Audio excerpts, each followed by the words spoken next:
Mr. President, sir.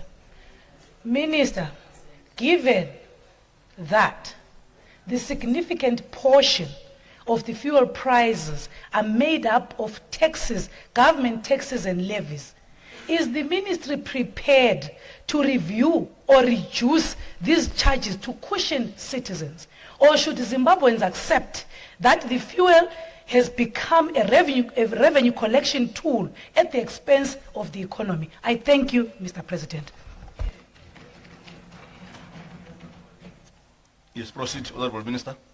Mr. President, sir, I'm sure issues of taxes and revenue lie within the Minister of Finance and Economic Empowerment. So, Mr. President, say if I can defer the question to the Leader of Government Business. You are allowed. Thank you. The acting minister is present. Maybe with your permission, you may allow him to. Yeah, respond. please, granted. Thank you. You can switch off, yeah. Thank you, Mr. President. Mr. President, maybe let me give a bit of some context. There is a question that was raised with regards to the blending that we are doing in the country, where we use ethanol.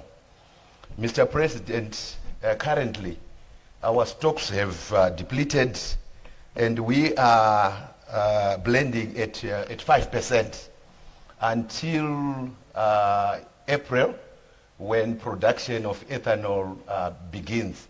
So usually the blending is a mechanism by which prices can be contained, but it's unfortunate we don't have adequate stocks to try to use to lower the prices. Then, Mr. President, coming to the situation that is at play, you will notice, Mr. President, that because of the disruptions of the routes of supply, I know one of the honorable members mentioned the Strait of Hormuz, where about 20% of the oil that gets into the world passes through. That has been blocked, and what it then entails is we have to use much longer routes in order to bring the product into the country. Mr. President, I appreciate the observation that has been made by the honorable member that asked or made an inquiry lastly, that can't we relook into the issues of our levies or the issues of our taxes so as to try to reduce the cost of our fuel.